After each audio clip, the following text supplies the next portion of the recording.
May I have your attention, please? Welcome to Real Gaijin, unveiling the real Japan, an American expat's inside look. Now it's time for another story from the Read My Lips series of podcasts. Summarized Podcast. Hello, my name is Mark Kennedy. I am the host of the Real Gaijin Substack and associated Ask Me Anything podcast. Today we have a special guest who is going to be joining us actually for a 3-part series over 3 hours on 2 different occasions beyond today. This is Steve Gann. Steve, you want to say hello? Konnichiwa or Ohayo gozaimasu, wherever you are. And Mark, it is an absolute pleasure to be here and have the opportunity to be interviewed by you for your Real Gaijin podcast. Thank you so much. Oh, well, it's all my pleasure. And now Steve has a fascinating history. And what we're going to do is divide the discussion into 3 sections. He is my senpai. So, in other words, he is an old hand at Japan. And we're going to start out by learning about his early exposure to the country way back, is beginning in 1980. And then second section will be he is an entrepreneur. So he's going to tell us all about how he, as the first foreign founder and president of a debt collection service in Japan, meteoric rise, and he's going to tell us all about that in part 2. Then we're going to get to a really interesting part of the story, to say the least. Part 3 is, he got in trouble with the law in Japan. And we're going to hear all about that, what happened. He actually ended up spending time in the Tokyo Detention Center, and he did not evade justice like Carlos Ghosn. He paid what he owed to society. There's a question about whether that was actually necessary, but we're going to get into that in part 3. So it's going to be very exciting. And before we go on, I should say Steve returned to the United States after that incident, or well, it was more than just an incident. It was a long-term issue, but he had recovered as a phoenix, and he has built a very successful company in the United States. So we'll hear about that too. So without further ado, take us back to way back in 1980. You had just graduated from the University of Illinois, and you applied for an internship, which would take you to Japan. I believe this is called the IAESTE internship. Program. That is correct. And I had studied electrical engineering at the University of Illinois, which was a subject I did not want to study. My father had a company, and the business was elevator service and maintenance and installation. And he thought that if I had studied engineering, that would be a very good fit for the company. But unfortunately, I was not a very good fit for engineering. And towards graduation, I was interviewing with a lot of companies, and my heart wasn't in it. And many companies, the interviewers could see that. But I heard about this program, the International Association for the Exchange of Students for Technical Experience, and the acronym is IAESTE. And it has been around for decades, and it's still a very vibrant organization. And it helps students who are graduates of an engineering curriculum to find internships overseas. And those internships can be 1 month, 3 months, 6 months, and 1 year. I joined the organization, and I received 2 internship opportunities. One was in Greece, fixing radios, and the other was at a Japanese company in Tokyo, and that was more or less working in quality control. And after discussing the opportunities with my parents, we decided to go to Tokyo. I had no clue what Japan was. I had no idea what Japanese or Japanese culture or Japanese food was. In fact, I thought egg rolls were Japanese. I happened to be discussing my upcoming opportunity with a neighbor of mine. who had spent a year in Japan. And he said, you're going to find it to be very interesting, but I highly recommend that you study a little bit of Japanese before you go.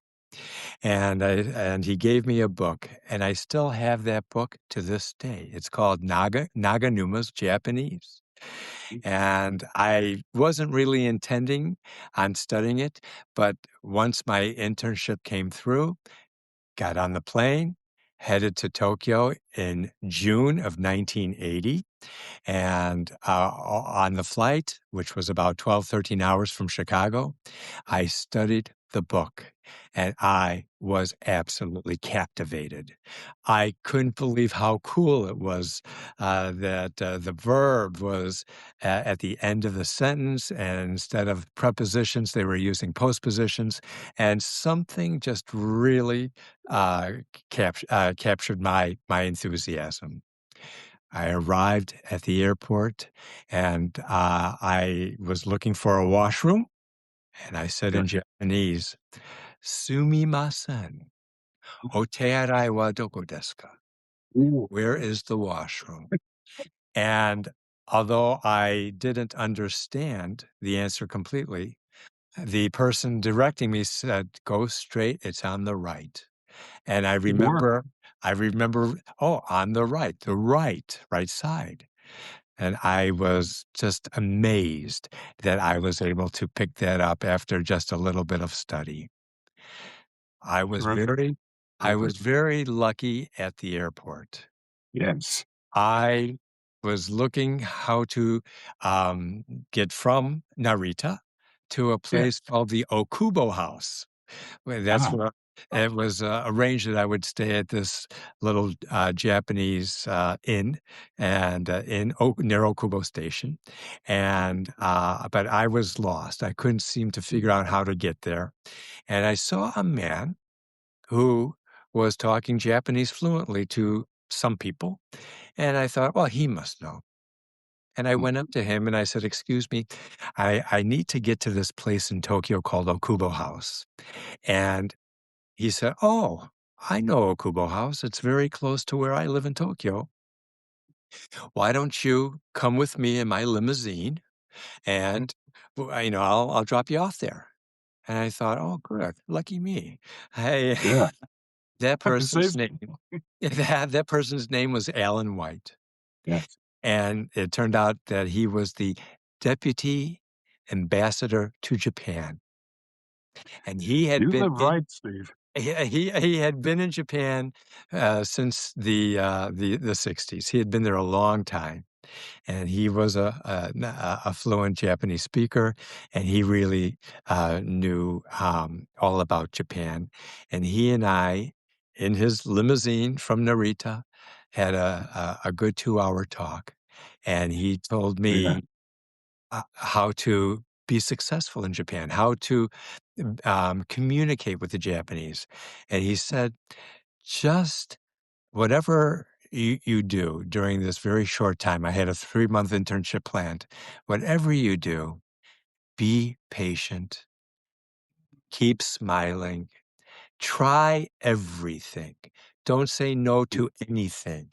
And Mm, if you go with the flow, mm. you will make friends and you will have a great time. And that is the best advice that he gave to me. I arrived at Okubo Wonderful. House, stayed there Mm, for a couple of days until I got settled, went to the company, which was called Yokogawa mm, Electric, and I started. And I was a complete fish out of water. I was the only foreigner there. And I arrived to work. I had no idea what to wear. Nobody really guided me, kind of like black pants or dark pants and dark shoes. And I didn't know what to do. I came wearing a very bright shirt and powder blue pants. I was just a sight to be, great. I was a freak. But the the human resources person was very, very embracing, very welcoming. And that first day, I was directed to the group, the quality control group, and they were, sort of stunned. I introduced myself in Japanese, "Watashi wa Stephen Tomoshimasu," and they liked that.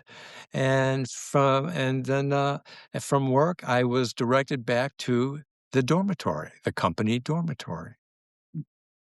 And I was in a new country. I was in totally new culture. And I kept thinking about Alan White's advice. Roll with it. Go Yeah. with the flow. Good advice. So you befriended, or you were assigned essentially to a mentor at the dormitory, right? His name was Naui-san, and he was my interface. He was a fluent English speaker, and he and I became fast friends. And he helped me how to, well, live in Japanese, like a dormitory. You know, Here in the States, when you're a kid and growing up, you don't really take a bath so much. You do when you're a little kid. But as you get older, especially when you're a teenager, you're in and out of the shower. Most important thing is to wash your hair, make sure that gets the most attention. And when I was told by Naui-san, after he was guiding me through the dormitory, now we're going to take a bath. And I was a little bit apprehensive about taking a bath with so many people. And, but we went into the dressing room, undressed, and he said, you can put all your things, don't worry about your valuables, everything will be safe, don't worry. And that was a shock by itself. And went in, and the first thing I noticed was how every person was washing themselves. And they were taking that wash rag up and down their bodies like a little bumblebee, going like this real fast. And I thought, my God, that's how you get clean. Really clean. I mean, they were every nook and cranny. They were using that washcloth, and they were so shiny afterwards. Yeah. Out of the bath too. Yeah, and then they finally went into the bath. Yes. And so I was just, I was observing, but I was, doing what he did. And we were in the bath, and he was introducing me to everybody, and it was very um, convivial. I Yeah. mean, I've never had that experience before. Everybody, we were talking, we were getting to know each other, and we got out, we washed again, got back in, got out, cooled off in the cold water, got dry, and then what did we do? We went up to one of the new friends' room, the room of one of the new friends that I met, and we were sitting around talking, drinking, having some small snacks. I love this. This is fantastic. All on your first day. And this was on my first day. So you were up all night practically, huh? Well, we were talking till about 1 a.m. We were up late, and I got up the next day exhausted, and but happy. I said to Yes. myself, at least, this is if this is what the rest of the internship is going to be like, I'm sold. I like this. That's great. That's great. And so you were then introduced to your boss, Aizawa-san? Yeah, Mr. Aizawa. We went to, the work the next morning after breakfast. And I did have, fortunately, a dark pair of pants and regular, dark loafers and white socks. I noticed everybody wore white socks and a white shirt with a dark tie. I did have that, Good. fortunately. Yes, it is. Yeah, so I fit in a little bit better. But when you get to the company, you change into the uniform anyways. Oh, So, that's right.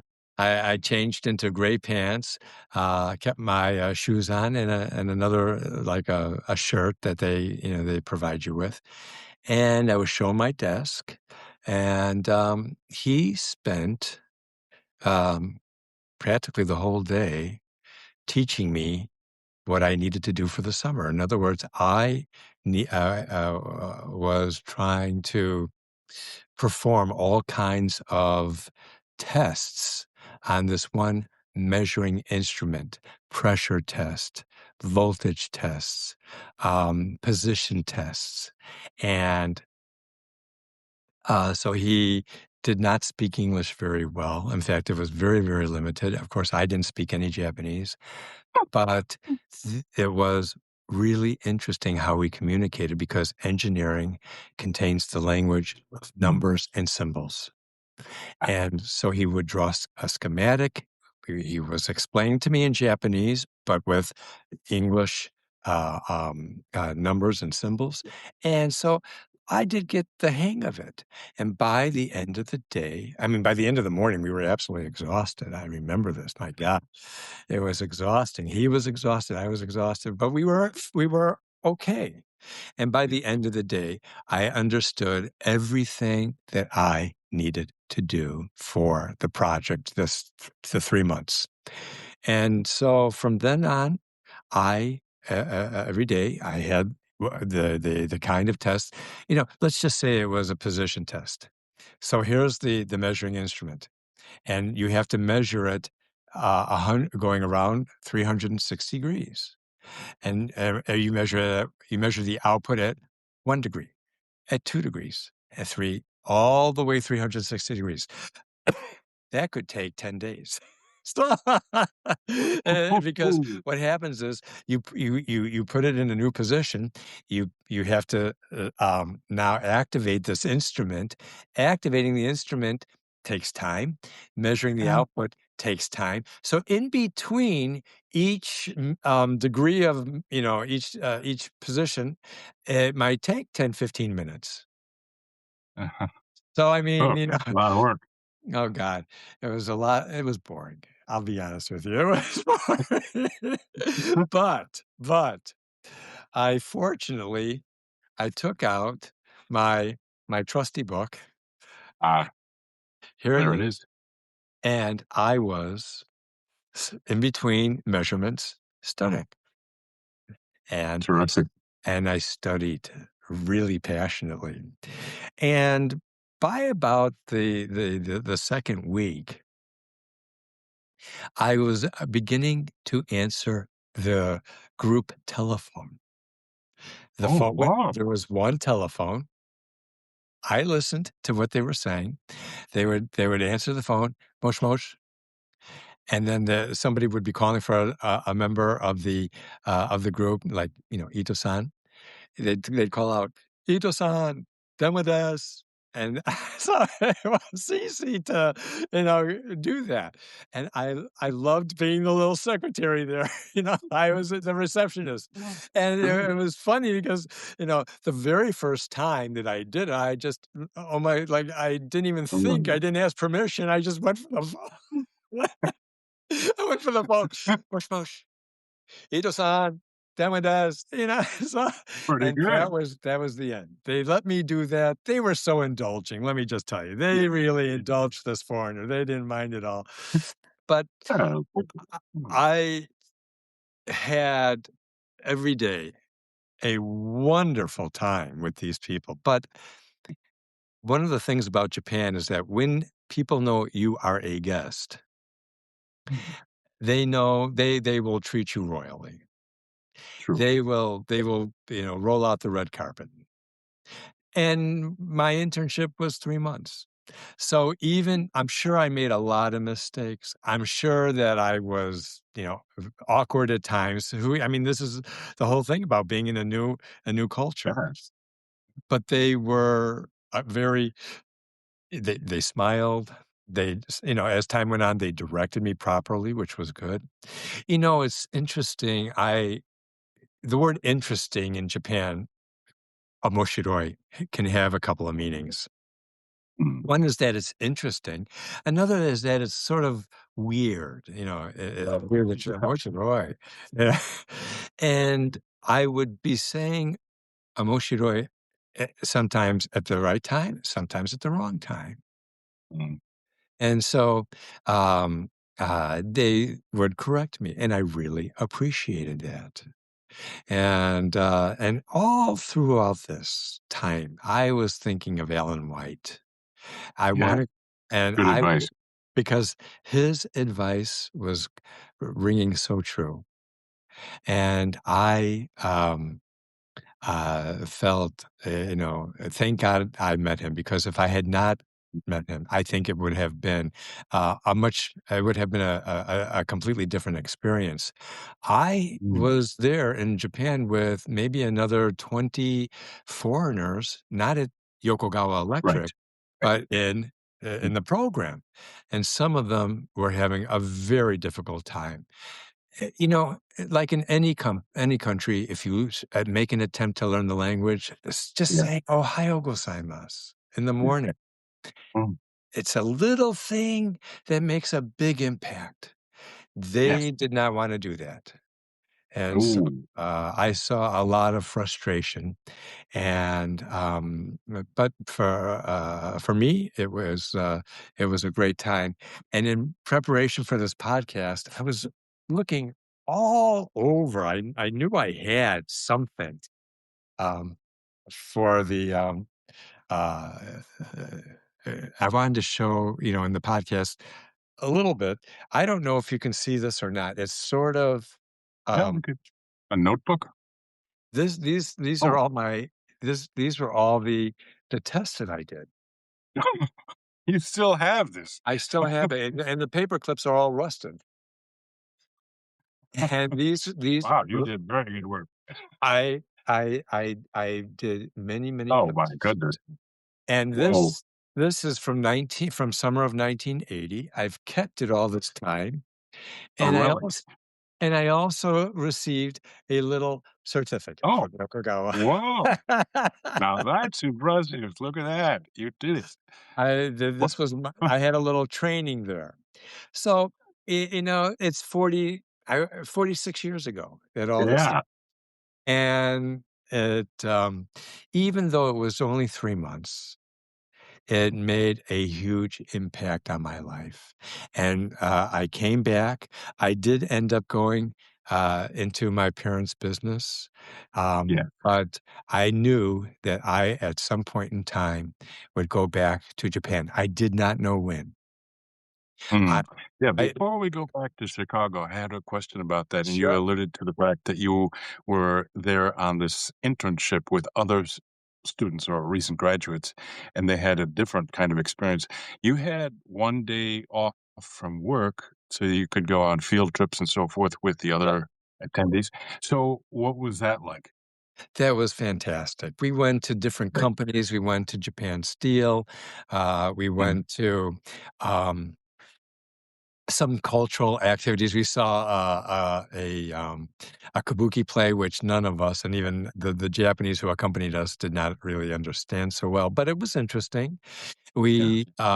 We took a tour to some of the outlying suburbs. We went to Kamakura, and Yep. so some of the things were cultural, historical, business, and so we had one day off per week where they took us on very interesting excursions, and that was fantastic. This was all part of the program.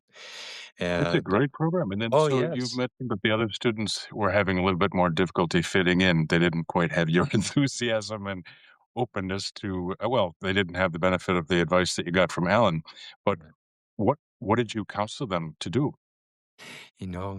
There's some of them could not be counseled because they really were, some people have a real big block against any kind of feedback or input. But there was one gentleman from Denmark who was interested in getting to have a better time. And I mentioned to him about the book, and we went to Kinokuniya bookstore in Tokyo. He got the book and he started studying. And in a very short time, he found that they were warming up to him. And so I felt very good that he had, followed some easy advice. Sometimes when people are not in a good state, you got to be careful how you pitch things. So, That's but true. I, anybody that were to ask me, I was always happy to share, the things that are working for me. And if it worked for them, that's great. Excellent. And so you spent the next 6 years essentially back in Chicago working with the family business and also attending school. Essentially, you studied accounting and other things, and then you ultimately went to the Thunderbird program for Yes, Mhm. yes, I did. So, came back. I did not want to work on the mechanical or engineering side of our business. And my father suggested that I work in the office and doing administrative or accounting, bookkeeping. I had no clue. Again, I was very young. I was 23, and I really didn't know, what to do or how to do. And but I began to do some of the bookkeeping, and I can't say I found it interesting, but I did find it important. And I decided that I was going to go back to school part time. And DePaul University here in Chicago has a very good master's of accounting program. I was not interested in getting like a master's degree in accounting. I just wanted to get some accounting under my belt. That was it. And my first professor was absolutely phenomenal. He really brought accounting to life. And, you might think, and most people do, that accounting is very boring. You're a bean counter. But this professor, and I remember his name, Professor Morgan, started way back 5,000 years ago with the ancient Egyptians, and how they had to set up budgets. And he took us all the way through the Middle Ages and the Renaissance and through modern accounting. And because he did that, because he brought it to life right from the get-go, I I was very interested in it. And I took 11 accounting courses in a row just because he was so good. And Goodness, wow. I took the CPA exam without really any intentions of becoming a CPA, but I took the CPA exam. I passed it. I became a CPA, but I continued working at the business. And but I also want to tell you that while I was at my parents' company, I was also very much involved with the Japan America Society of Chicago. I was studying Japanese there, and I volunteered on a couple of committees, and I also had a good friend. Her name was Kazuko Kobayashi. I had met her in Japan when Mhm. I was in the program, and she came to Chicago, and she worked for JTB for several years. Yep. And together we had a very interesting um, tour activity. When Japanese came to Chicago, and they were looking for some place to go or to see the sights, she would introduce them to me, and I would take them around Chicago. I was able to uh, have a great time, work on my Japanese, and so many times I brought them back to my parents' home, and so to have dinner. I was so well treated in Japan. I really felt I wanted to Ah, also extend the same type of hospitality. And I did that so many times. I took them up to the Hancock Tower. I took them around along Lake Michigan. If it was summer, we went on a short little cruise on Lake Michigan. I enjoyed greeting and showing people around, and they had a great time. A few people I stayed in touch with for many, many years after that, because they were just as overwhelmed as I had been when people treated me so nicely. And I did that to keep my interest in Japan alive. But even though I was working with my parents and we were successful and I was learning a lot, my desire to go back to Japan was getting stronger and stronger. And in 88, I left my parents' company and I went back to school to get a master's in international management with the American Graduate School of International Management. The nickname is Thunderbird Institute. Right. And so I studied there for a year. I got my master's. And while I was there, I was looking for a position in Japan. Yes. And I didn't know really how to go about doing that.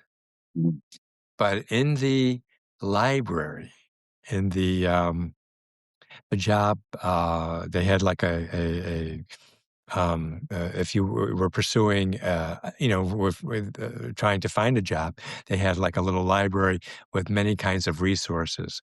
And one of the resources was a directory of the members of the Japan America Chamber of Commerce in Japan, or the American Chamber of Commerce in Japan. And I took that directory, and they had the person in charge, a photo of that person, all their contact information.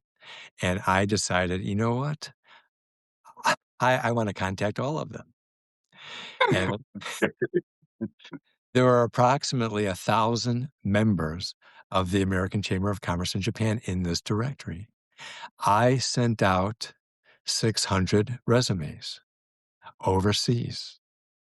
If it was an American or a non-Japanese, I just sent an English resume and an English cover letter.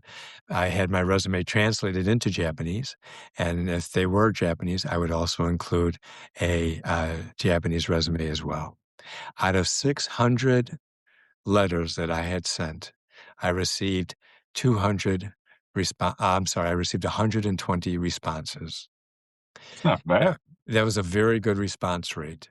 Out of 120 responses, 20 companies wished to interview me. And that was a very good response as well. In my cover letter, I said to each person, I will be in Japan from August 10th through August 20th of 1988. And during that time, I would appreciate the opportunity for an interview. They had nothing to lose. They weren't bringing me over at their expense or anything like that. I'm going to be there. And this was all at my expense. And during those 10 days, I had 2 interviews a day. And That's amazing that you did that. What gumption. I ended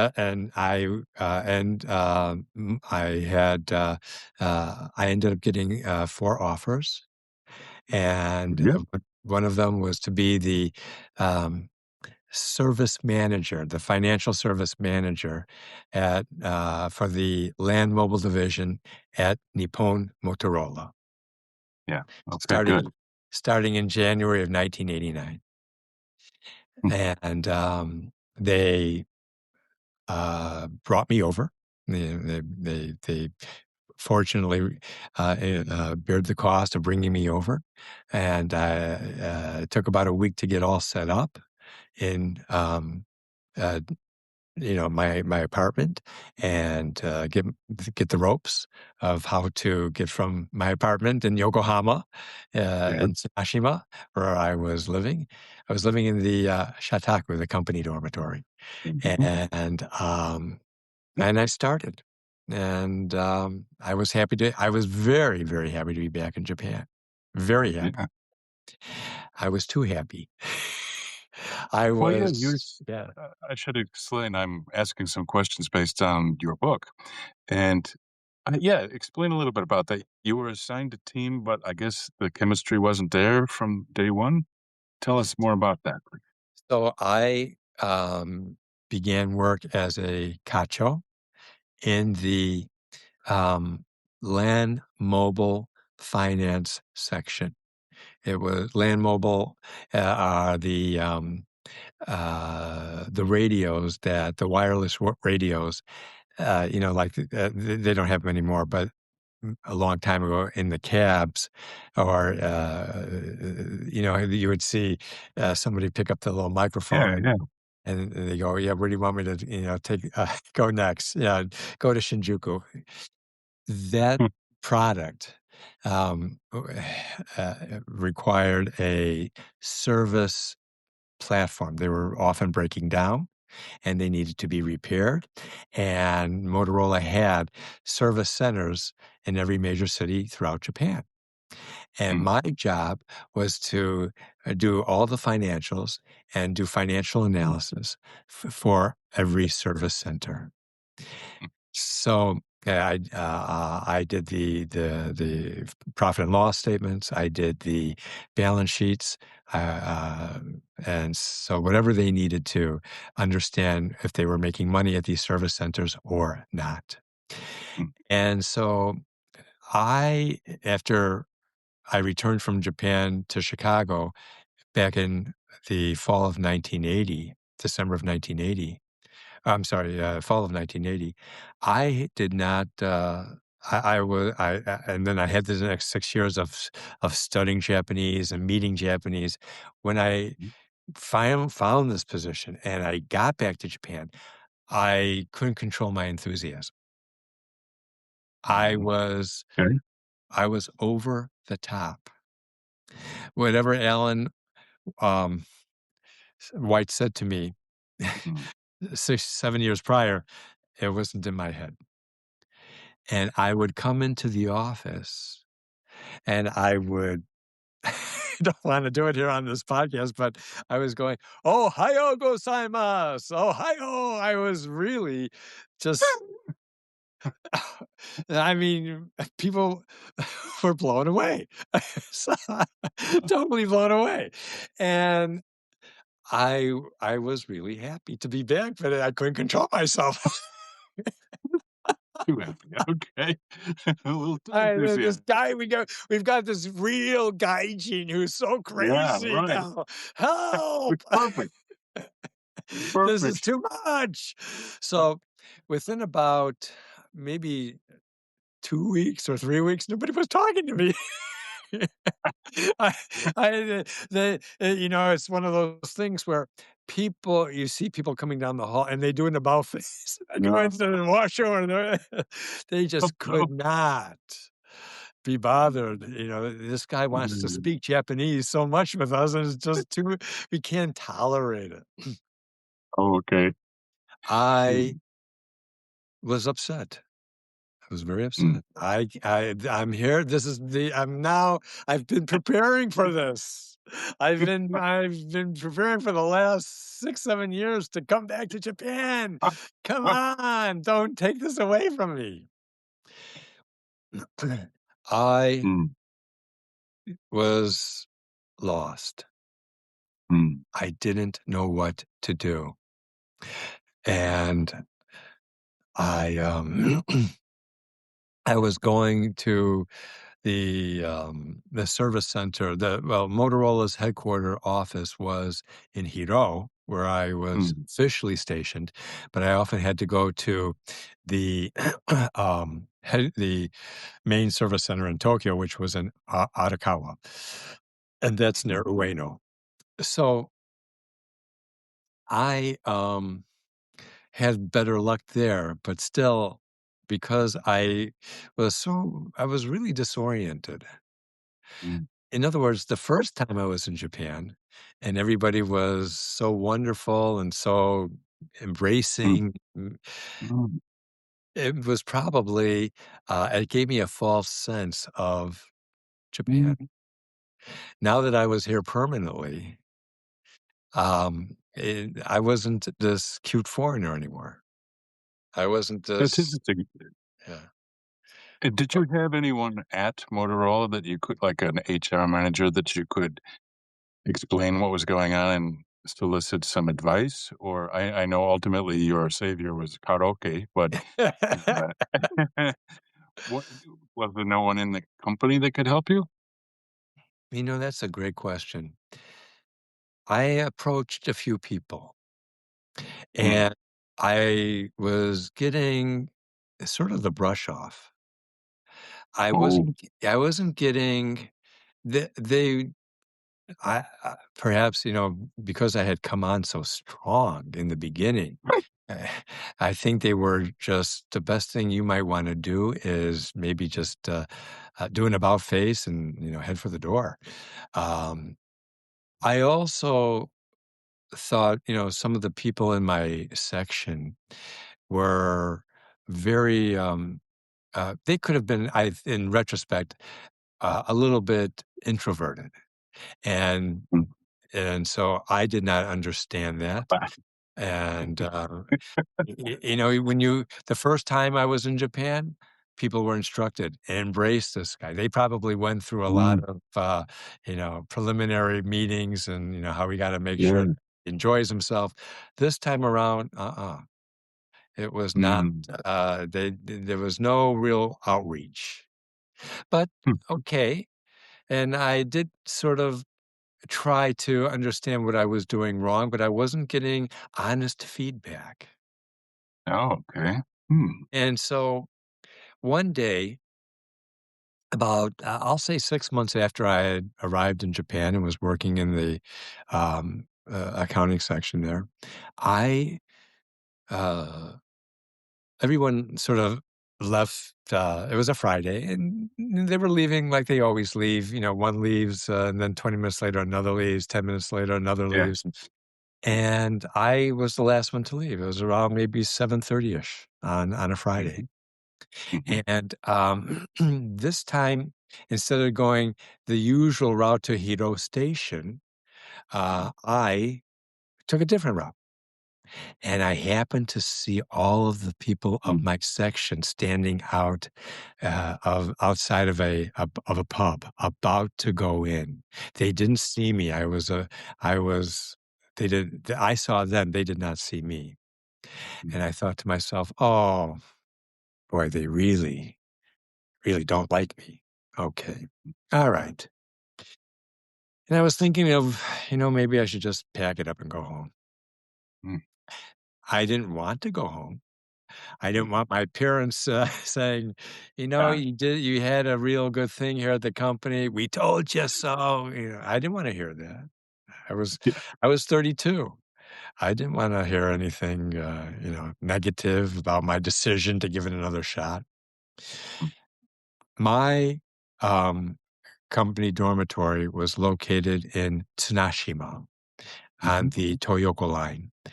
And that night that I saw everyone go into the pub, I went back to the station and I was not in the mood to go back to my apartment. mm. No way. I did not want to do that. So I thought, you know what? Maybe I'll go into one of these pubs On your own. on my own. I'm going to try to find one. And I was going up and down and, the streets. And I was kind of trying to peek in without looking like I'm peeking in. And there's one that I see, and it looks so wonderful. Everything I envisioned, when it's crowded, it's smoky, people are laughing, there's karaoke. I'm really, Oh, I'm intrigued by this one particular pub. And I finally decide I'm gonna go in. I'm gonna go well, in. I open up I open up the door. I peek in. The master from behind the counter says, then, God, what did he say? Um, "Daijoubu desu ka? Nani o yaritai desu ka? What do you want?" what do you want to do? You know, Not uh, welcome. What do you want? what do you want? And so I said, nothing. I didn't respond. I walked in, I looked around, I saw one seat available or bar stool available at the counter.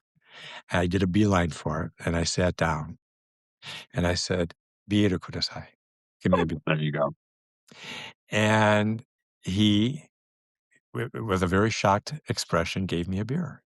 And in Japan, uh, normally, especially at that time, it's probably changed. The first beer you drink is goku Right. goku to quench your Yeah, thirst. right. Next one is you can just drink it normally. And I was drinking it, sipping it, chibi chibi. And I just drank it very slowly. And I started to kind of look around a little bit. And I should mention that when I finally did go in and sit down, the whole place went dead. I was going to say. And in the background, I heard Gaijin, Gaijin, Kokusai Teki. And so but I just, sat there quietly. And after about an hour, the customer on my right finally got up the nerve to say, Okuni wa, what's your country? And I said, America kara kimashita. I'm from America.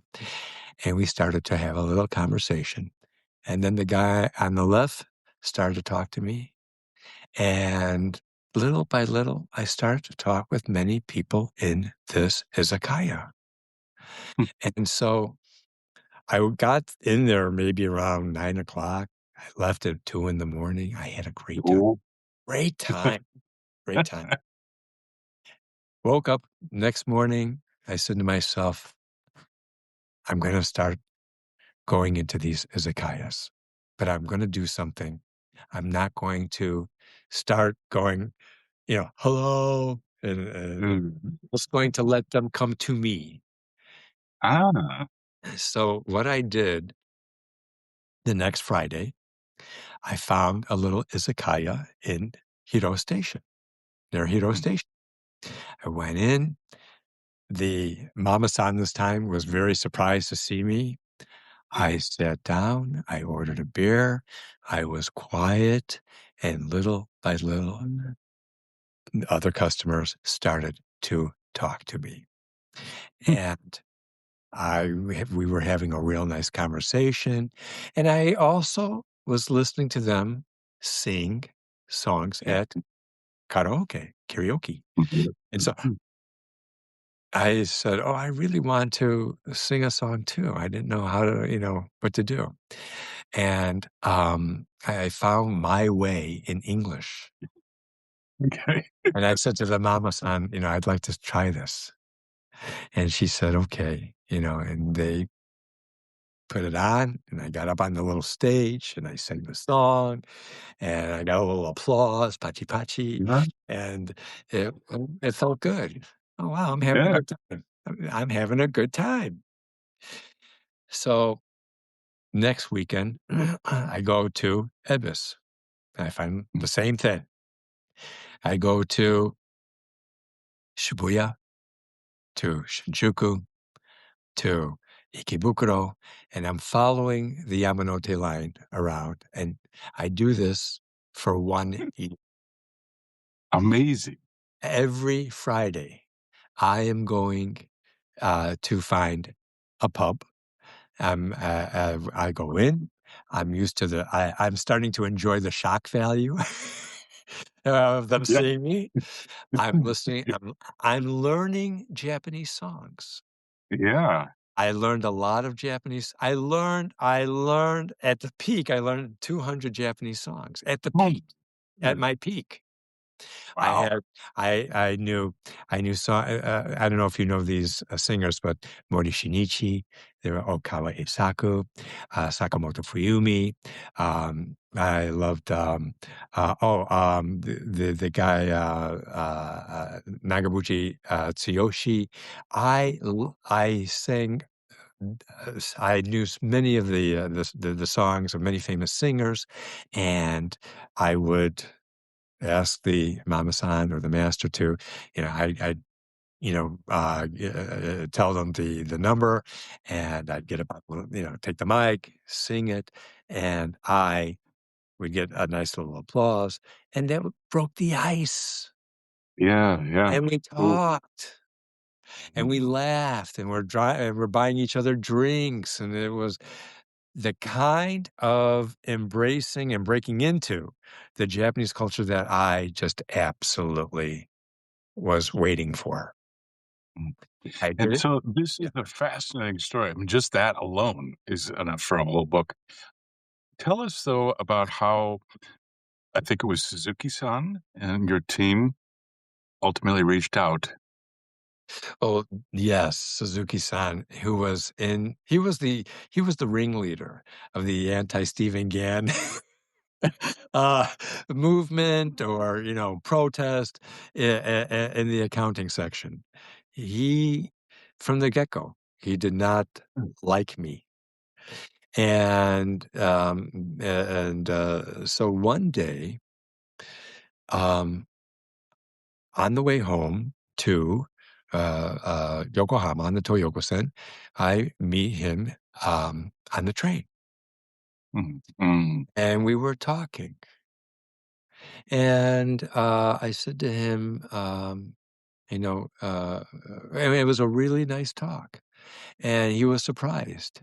And it was about 30 minutes on the train, and his stop was before mine. And he says to me, "Would you like to go for a drink?" I said, of course, I'd like that." Well, with a year behind me of all yeah, this, pub business, come on, this was not a new experience for me, but he was treating it as though this would be new and exciting for me. So we get into this pub that he knows, and he says, "What do you think?" I said, "Oh, this is wonderful." And we're talking, and he says, "I'm going to sing a song." I said, "Great." And he sings a song that I happen to know. mm, And he sings, and he's got a great voice, and he comes back, and he feels good, and he says, "Would you like to sing a song?" And I said, "Yes." And I take the book, and I tell the number, and I get up there, and I sing a song. And he is blown away that I am singing mm, Japanese enka, yeah, a and ringer. he cannot believe this. And he and I end up up and back singing songs for several hours, and it's a lot of fun. And he and I now are friends. And so, Mm, I came, on Monday. I walk into the office, and already I'm getting for the first time, "Stephen-san, ohayo gozaimasu," for the very first time. mm, And I said, "Ohayo gozaimasu." And that Friday, mm, we all went out together, and we had a great time.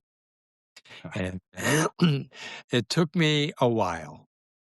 yeah. It took me a while. It took them a while. Mm, And but we it all ended up good. I have no regrets about how it was difficult. Sometimes, we need to have maybe a big swift kick, and to mm, sort of wake us up in a new direction. What worked many years ago isn't working now, mm, and sometimes we walk a new route, and it helps to uh, welcome in a new opportunity. And so, but along the way, I had made so many friends at these yeah, pubs. I'd say I mean, so. I and later when I started my business, the friends that Mm, I made at these pubs, some of them introduced me to potential customers. Some of them yeah, became customers or clients. wow, So, terrific. it wasn't like I was alone for, all this time. Yeah. No, I was, moving and shaking. I had created Mhm. made many friendships, and they were wonderful. People were inviting me to their homes. I was meeting their families. I was, uh, I had also was bringing in potential clients to Motorola. Oh, my.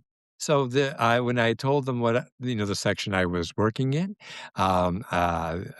they'd say, we might be interested in this product at our company, and we have many locations where wireless radios could be of help. And I said, well, give me one extra business card, and I will pass it to our sales manager. There you go. I wasn't in sales, but I Right. did, and You so were, though. oh yeah, that happened, maybe 4 or 5 times, but I was learning the language or the rhythm of communication in Japan.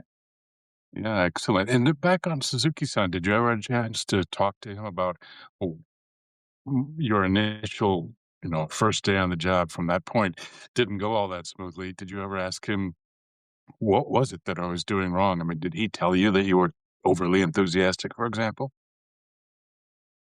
He just said that, "Boy, you changed a lot." And, Ah, but I didn't want to, yeah, maybe, dwell on it. It would have been a good conversation topic, but, I just moved forward. Yeah. okay. Well, that's good Yeah. advice too. And if you were doing this all over again, I mean, in retrospect, it's pretty hard to say what you'd do, but what would you have done differently, if anything?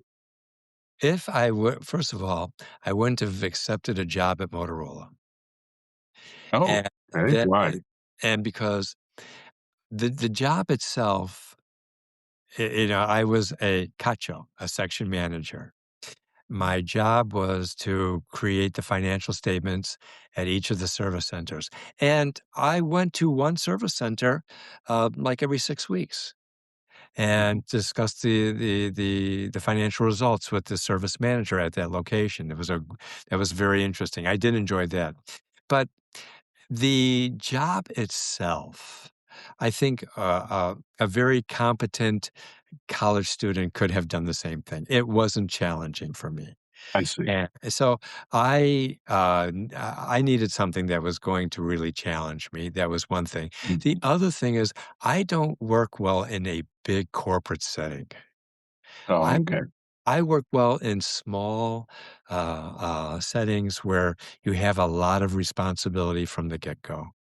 Mm. And so, but if I had to do, if I could go back to Motorola, what I would have done is just, you know, been calm and cool and not been in people's faces. Yeah, If I could that's do it good over, advice. I would, but you know, yeah, Ah, it went its way. well, plus it opened up a whole new world to you that you discovered on your own at Yes, it night did. on Yes, Fridays. yes, yes, and it wasn't only Fridays. People you meet later, they would, let's just say on a Tuesday, all of a sudden I'd get a call. Hey, Steven-san, come join us. You know, That's great. yeah, yeah. It was, and one of the wonderful things about this is not just learning how to meet people, but I was learning actually about Japanese business culture. Mm, sure. And at that time, it's probably changed, quite a bit since then, but this was 89, 90, 91, and while I was still at Motorola, learning how to communicate with other business people. And, um I met some very prestigious and, high-level business people doing this little hobby, going along. And, one of them that I met was the executive vice president of Sumitomo Bank, Okay. and I met him at a, um, izakaya in Ginza, Okay. Very high end. All right. and he and I are friends to this day. Ah, That's amazing. Yes. Amazing. Yes. He's in his 90s now. And so, but we exchange correspondence a couple of times per year, and it's a very precious relationship. And I learned a lot from him, and in some ways, he became a mentor to me. And Sure. he we would meet for dinner, and you know how you pour each other's beer. And he said to me, Stevenson, when you pour the beer, always make sure that the label on the bottle is up. Don't pour it with it down. And it's those little, tidbits that are important. Exactly. And he even taught me a lot of very important Japanese, with honorifics that, um, again, when you're out with your friends, people who Yeah. are not that's more down to earth, casual. Yes, you can just be more friendly, but at important business dinners, how you communicate is extremely important. And so I learned a lot from him, and he That is was true. great. And uh, I- his Go ahead. signature song was Yuki Guni. And that was his signature song. And every time we went out and we would go out for, karaoke, he sang it and I loved it. And he loved it. I loved it. And it was a great time. Well, Steve, thank you very much. I mean, first of all, your enthusiasm and for learning about Japan, Japanese culture is infectious. Okay. And I wouldn't say it's over the top. It's amazing. Plus, I love how you literally have all these personal connections and you learn from individuals. All of this essentially harkens back to that advice that you got from Alan White Yes, it on day does. one, Yes, it which does. is fascinating.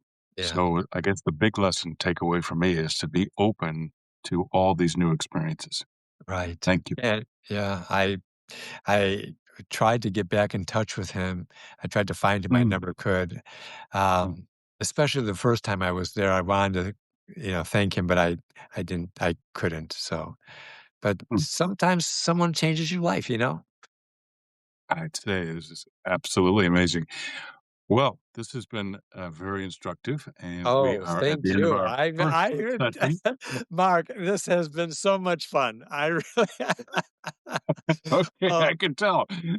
Very and good.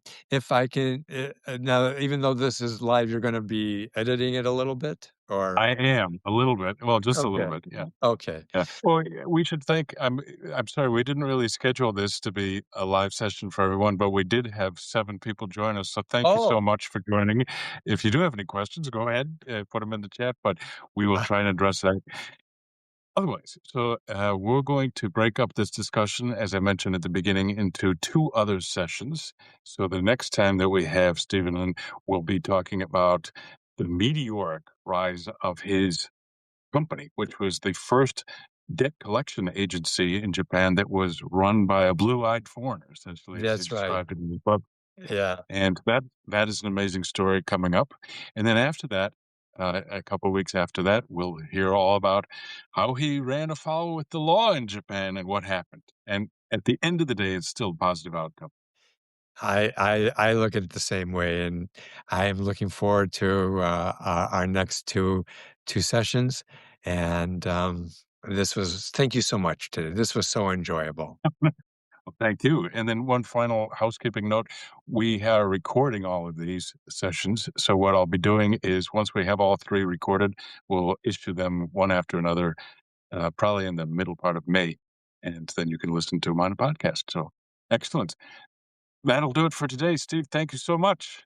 Thank you very much, Mark, and looking forward to the next one. You have a real good day ahead of you. All right. Have a good evening back in Thank you. Chicago. Bye-bye.